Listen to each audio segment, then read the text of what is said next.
नमस्कार, स्वागत आहे तुमचे आपले यूट्यूब चॅनेल SP गार्डनिंग मराठीमध्ये। आज आपण या व्हिडिओमध्ये तुळशीच्या झाडाच्या चांगल्या वाढीसाठी ती हिरवीगार घनदाट होण्यासाठी एका वस्तूचा वापर करणार आहोत। तर ती वस्तू कोणती, त्याचा वापर कसा आणि किती प्रमाणामध्ये करायचा हे आपण पाहणार आहोतच। पण आता हिवाळ्यामध्ये तुळशीच्या झाडाची काळजी कशी घ्यायची, त्यासाठी कोणकोणती कामे करायची, जर झाडावरती कीड पडली असेल तर कोणते कीटकनाशक फवारायचे याची देखील माहिती आपण या व्हिडिओमध्ये पाहणार आहोत। तर त्यासाठी व्हिडिओ कुठेही स्किप न करता शेवटपर्यंत नक्की पहा। आणि जर तुम्ही आपल्या चॅनेलवरती नवीन असाल तर व्हिडिओला लाईक आणि चॅनेलला सबस्क्राईब करायला मात्र अजिबात विसरू नका।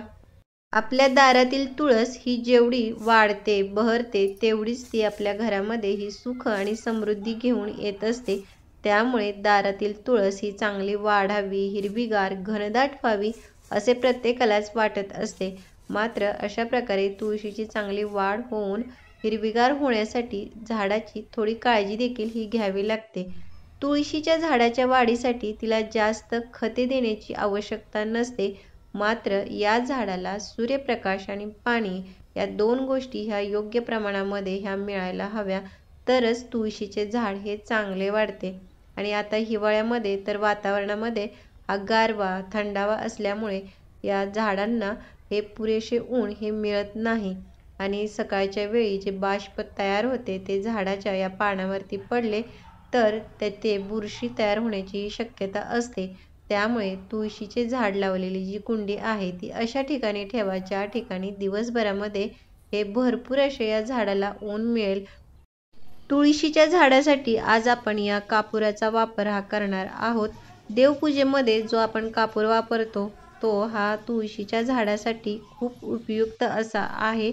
आता हिवाळ्यामध्ये तर तुळशीच्या झाडासाठी याचा वापर जरूर करावा, कारण हिवाळ्यामध्ये तुळशीच्या झाडाची वाढ ही म्हणावी तशी चांगली होत नाही। झाडावरती कीड बुरशी ही जास्ती प्रमाणामध्ये आणि लवकर लागत असते। त्यामुळे या कापुराचा वापर जर तुळशीच्या झाडासाठी केलात तर झाडाची वाढ ही चांगली होते आणि झाडाला कीड किंवा बुरशी देखील ही लागत नाही, किंवा लागली असेल तर ती निघून जाण्यासाठी ही मदत होते। आणि याचा वापर देखील आपल्याला जास्ती प्रमाणामध्ये करायचा नाही। तर एवढ्या 2 कापुराच्या गोळ्या ह्या एका झाडासाठी ह्या पुरेशा आहेत। तर याचा वापर कसा करायचा हे आपण पाहूयात। तुळशीच्या झाडाला देण्यापूर्वी हा जो कापूर आहे याची अशा प्रकारे पावडर करून घ्यायची। आता ही जी कापुराची पावडर तयार केलेली आहे याचा वापर देखील आपण झाडाला 2 प्रकारे देऊ शकतो। एक तर ही तयार केलेली पावडर आहे ती तुम्ही मातीमध्ये मिक्स करून देऊ शकता, किंवा 1 लिटर पाण्यामध्ये ही पावडर व्यवस्थित मिक्स करून या पाण्याचा तुम्ही तुळशीच्या झाडावरती फवारा देखील करता येतो। फवारा केल्यामुळे जर झाडावरची जी कीड आहे ती निघून जाण्यासाठी ही मदत होत असते। तुळशीच्या झाडाच्या कुंडीतील माती देखील अधूनमधून हलवून थोडी मोकळी करावी, त्यामुळे मातीमध्ये ऑक्सिजन खेळता राहतो आणि झाडाच्या या मुळांना ऑक्सिजन व्यवस्थित पोहोचला गेल्यामुळे झाडांच्या मुळांची वाढ ही चांगली होते। आपल्या झाडाची वाढ देखील त्यामुळे ही चांगली होत असते। तुळशीच्या झाडाला पाणी मात्र हे योग्य प्रमाणामध्येच द्यावे, कारण या झाडावरती ज्या काही समस्या निर्माण होतात त्या झाडाला हे जास्ती पाणी दिले गेल्यामुळे हे होत असतात। आपल्या हिंदू धर्मामध्ये रोजच्या देवपूजेनंतरचे जे पाणी आहे ते तुळशीच्या झाडाला हे दिले जाते, आणि हे जे रोजचे पाणी आहे ते झाडाला जे दिले गेलेले आहे ते झाडांच्या मुळांना शोषण्याची तेवढी क्षमता नसल्यामुळे तुळशीच्या झाडाच्या ह्या मुळ्या आहेत त्या सडतात, खराब होतात आणि आपले झाड हे हळूहळू खराब होत असते।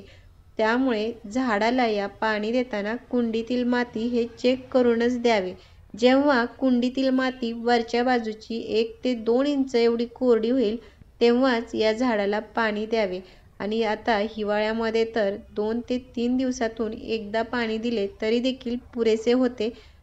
आता ही जी तयार केलेली पावडर आहे ती मातीमध्ये सगळीकडे व्यवस्थित मिक्स करून घ्यायची आणि 1 दिवस असेच ठेवून दुसऱ्या दिवशी आपल्याला या झाडाला पाणी द्यायचे आहे। आता ही कापुरापासून तयार केलेली ही जी पावडर आहे त्याचा तुम्ही झाडावरती स्प्रे करण्यासाठी 1 लिटर पाण्यामध्ये ह्या 2 गुळ्यांची जी पावडर आहे ती व्यवस्थित मिक्स करून घ्यायची आणि जे तयार केलेले पाणी आहे त्याचा तुळशीच्या झाडावरती सर्वत्र व्यवस्थित फवारा करून घ्यायचा। महिन्यातून एकदा जरी तुम्ही याचा फवारा तुळशीच्या झाडावरती केलात तरी देखील तुळशीच्या झाडावरती कीड ही लागणार नाही किंवा जरी लागली असेल तर ती निघून जाण्यासाठी ही मदत होईल। तर अशा प्रकारे घरच्या घरी तुम्ही कापुराचा वापर तुळशीच्या झाडासाठी केलात तर झाडाची वाढ ही चांगली होईल। झाडावरती कसल्याही प्रकारची कीड किंवा बुरशी ही लागणार नाही। तर कसा वाटला व्हिडिओ मला कमेंट बॉक्समध्ये नक्की सांगा। भेटूयात पुढील व्हिडिओमध्ये, तोपर्यंत बाय।